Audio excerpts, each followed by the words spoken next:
Law of attraction is responding to my thought, and it's easier for me to think the thoughts that I've been thinking than it is for me to think new thoughts. But then you said something else that's really worth noting. You said, I can think a different thought, but I don't maintain it very long without going back to the other thought. But I can think another thought.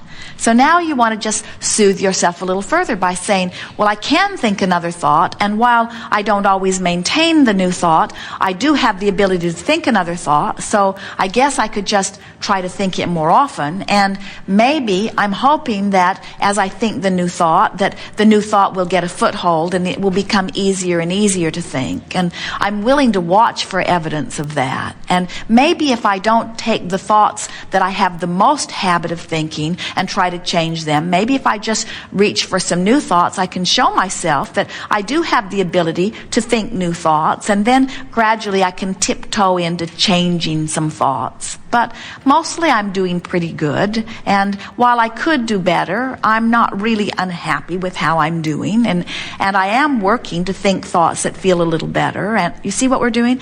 Just kind of keep talking, just talk yourself into it, and that's the way you gradually change the way you think about something. You don't ever do it all at once. We always say to our friends, it's interesting to watch you. You come to this gathering, formerly we called it the science of deliberate creation. Now, we call it more softly the art of allowing. But still, people come. They're going to get control of their lives. And so they'll take the issue that they have been dragging around without success for the longest period of time, and they say, I think I'll start here. And we say, let's not. Let's start with something a lot easier. Let's start with something where you're sure to be able to show yourself that you can shift vibration. Because we know if you can show yourself on any subject that you can shift vibration, we know the universe will show you with manifested evidence that you have shifted vibration. So our encouragement is to start with the things that are easier and then work up to the things that are stronger. And when you work to change the way you feel about your body, the rewards are huge, because when things start shifting for you on that kind of a personal basis, it is truly wonderful.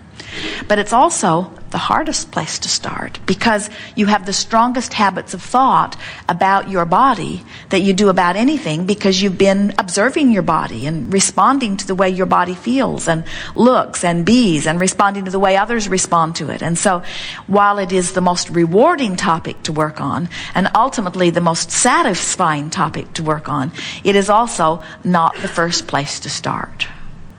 We don't think you're consciously trying to sabotage your own thoughts. We think that you are sensitive to the thoughts that you're thinking, and you are observing that these thoughts are easier for you to think than these thoughts. It's sort of like if somebody said to you, all right, now we're going to do 50 sit-ups. So everyone lay on the floor and let's do 50 sit-ups. A lot of you would do one.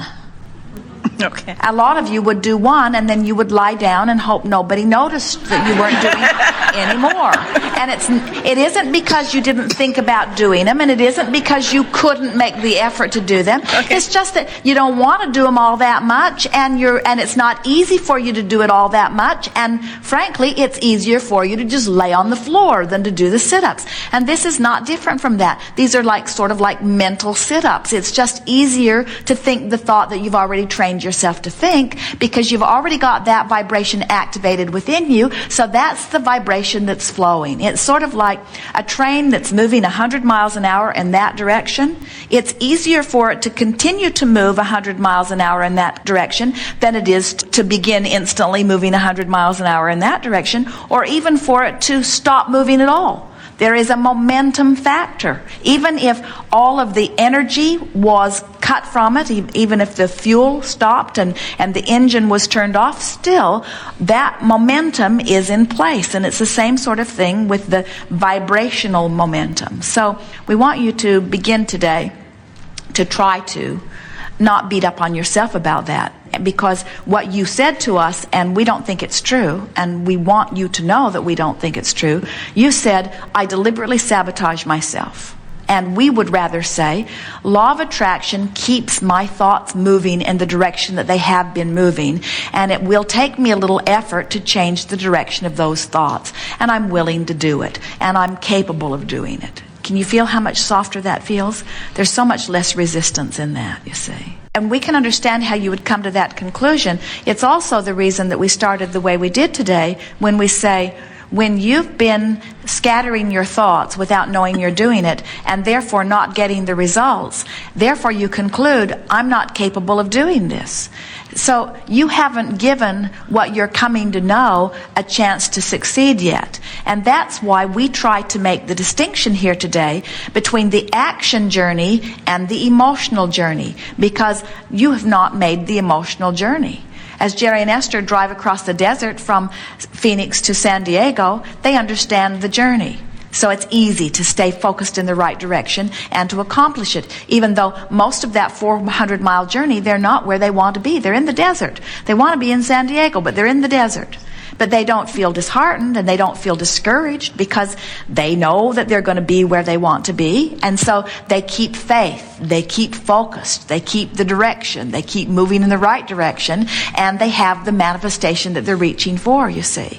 But if they didn't understand that, if their compass was all out of whack, if it was a nighttime and they couldn't tell which way was west, and there were no road signs and they were just driving, and then they'd say, well, are we going in the right direction? Well, I don't know, maybe we should go in the other direction. So they go 20 miles that way, and then 20 miles that way, and then 20 miles that way, and then 20 miles that way, and then 20 miles that way.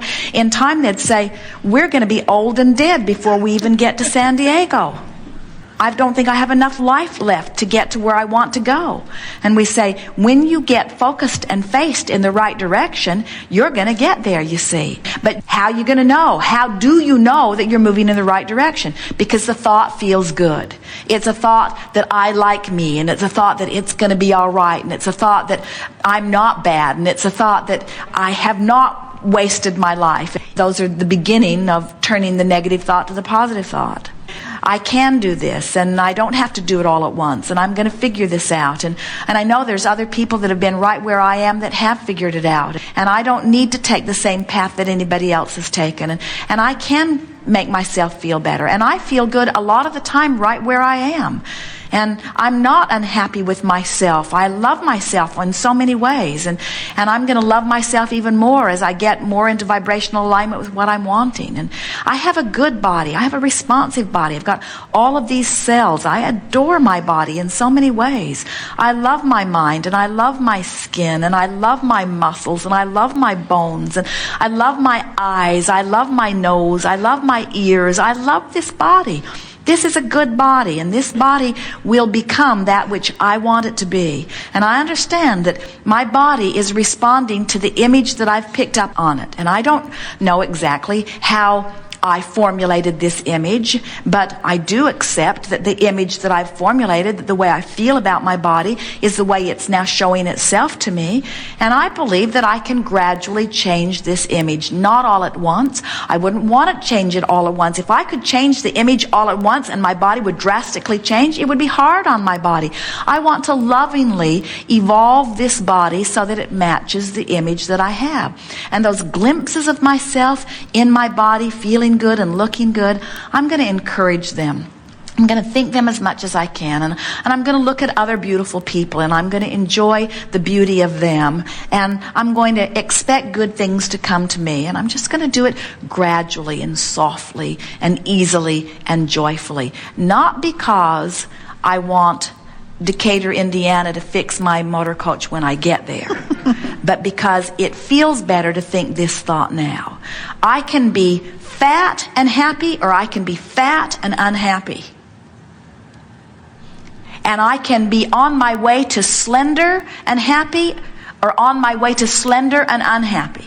In other words, make the decision and then make the decision feel good. Make the decision feel good. Make the decision feel good. And this is certainly a situation where you have to decide. We wouldn't say it out loud to a lot of people because a lot of people wouldn't understand. But you've got to decide that how other people see you is no longer an issue. That it's your relationship with you. I feel a little better in this moment than I just did. And overall, I feel a lot better today than I did yesterday. And I just keep feeling better and better and better. I feel good. I feel good.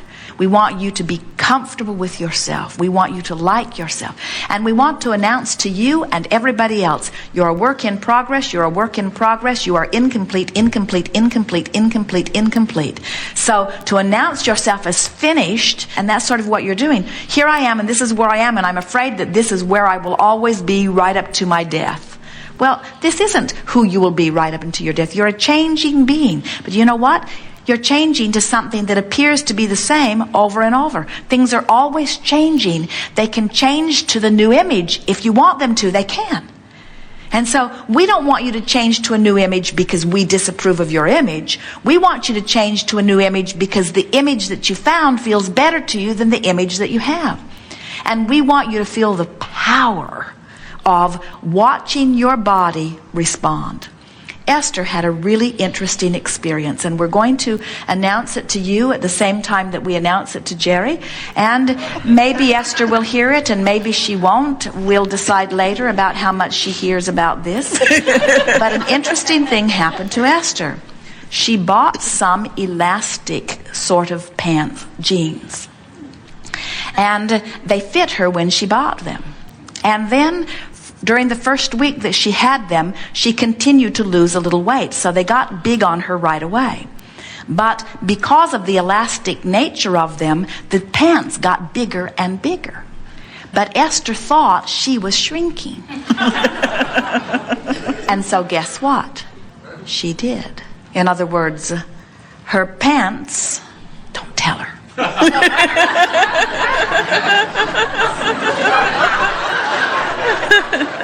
Her pants gave her the feeling sensation of shrinking. And she began announcing to Jerry, look at this, look at this, look at this, look at this, look at this, look at this, look at this. She got into the vibrational vibe of shrinking, and then she began to shrink. The way you feel is everything. Much of the world would say, oh, you're delusionary. Much of the world would say, oh, you're in denial. And we say, whatever it takes to tweak the way you feel, because the way you feel is everything, you see. People who feel beautiful are beautiful. People who feel fat are fat. People who feel thin are thin. People who feel smart are smart. People who feel dumb are dumb. In other words, the way you feel is the way your body responds to your environment every single time, no exceptions, you see. So get some stretchy pants and announce to yourself that you are shrinking. And get a mirror that makes you look skinnier than the mirror that you've got. And when you walk past a reflection that is attractive in nature, look at it, and if you know that it isn't, then don't look. In other words, do everything that you can do to enhance the feeling sensation of feeling just a little bit more the way you want to feel. And it is our promise to you that these magnificent, cooperative, listening, tuned-in cells of your body are eagerly conforming to the image that you have of you. Let's start at the very basis of this. So, there are people who try to live their life today by reading words that were buried thousands of years ago somehow, that were given to people who were living in a different time, under different conditions. And now you, in your modern time, in your leading edge time, try to make sense of what those words were, even though they're not talking about the life experience that you are currently living. Further, those words, no matter what religion they are the basis of, have been reinterpreted through the framework of evolving civilizations until you have no way of knowing what was actually said or experienced by any of them anyway. So then you say, which of this highly questionable material should I use to guide my life? Most of you say, I think I'll do that which my parents did so that they will still like me. Some of you say, no, I will search through all of it. I will go to every church. I will study every philosophy, and I will try to make sense of all of it. In fact, I will become a scholar in all of this.